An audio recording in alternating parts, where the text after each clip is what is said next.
Nanti kalau berdoa, sisipkan rasa ini. Di Allah tuh sangat cepat menjawab pada doa-doa yang disifati dengan rasa yang dalam. Ya Allah, Engkau pasti mendengar doaku. Kalau pada yang maha mendengar tidak terkabulkan juga, kepada siapa lagi aku mesti memohon? Oke?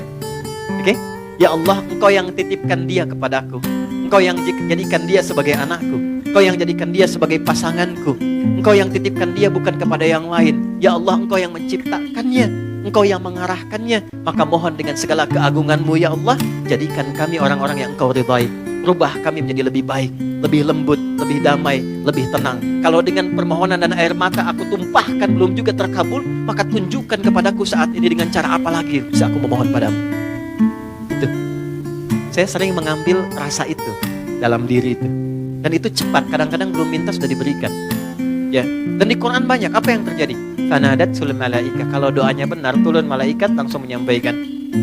Wa huwa qa'imu yusalli fil mihrab, sedangkan beliau masih terkoneksi dalam sholat. Jadi sholat selain memberikan ketenangan, itu juga mempercepat terkabulnya doa. Doa yang bagaimana yang cepat dikabulkan? Yang didahului dengan ketenangan. Tenang dalam sholat disebut tumaninah. Makanya sholatnya jangan seperti dikejar proyek. Karena proyek sholat itu proyek akhirat, bukan dunia. Ketika teman-teman membawa sifat akhirat ke dunia, maka merendahkan akhirat dengan dunia. Itu poinnya, itu yang menjadikan doa sulit dijawab. Bawa ke urusan akhirat, tepikan dunia.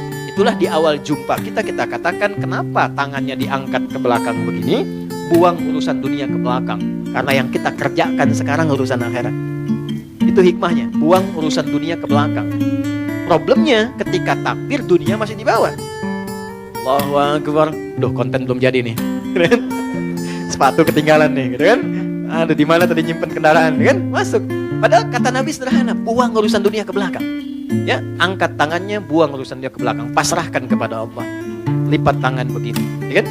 Kan sudah kita belajar ini ya. Yang baru bergabung, teman-teman izin tidak bermaksud untuk mengajari, mengingatkan lihat tayangan sebelumnya. Kenapa kiri didahulukan daripada kanan? Sudah kita bahas.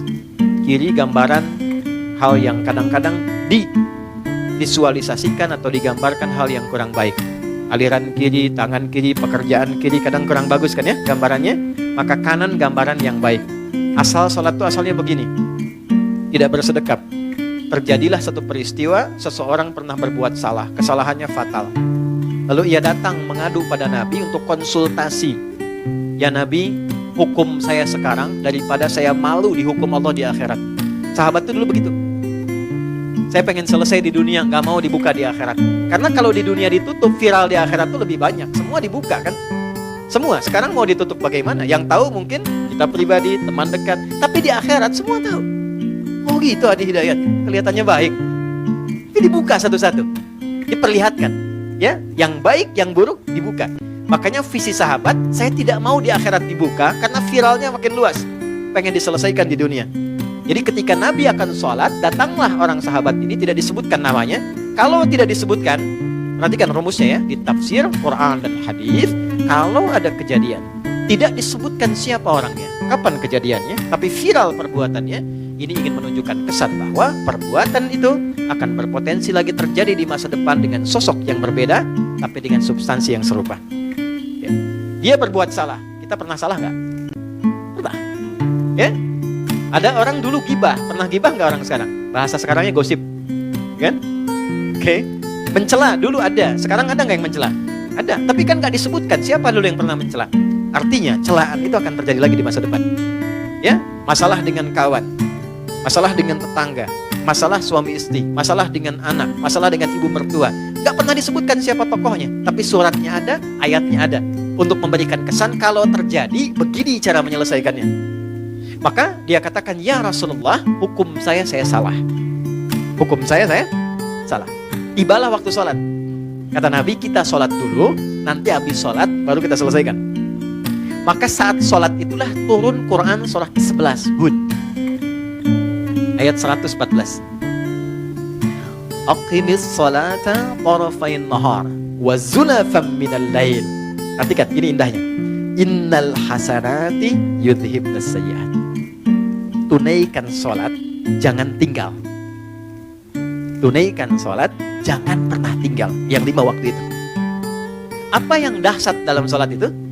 Allah lompat dulu untuk menghibur hati kita. Gak ada orang yang tidak pernah salah, kata Allah. Ya, kecuali Nabi Rasul yang dijaga dari kesalahan, namanya maksum. Di sepanjang bukan Nabi, sepanjang bukan Rasul, pasti salah. Jadi percuma menuntut seseorang itu untuk selalu benar, karena sifat manusia pasti salah.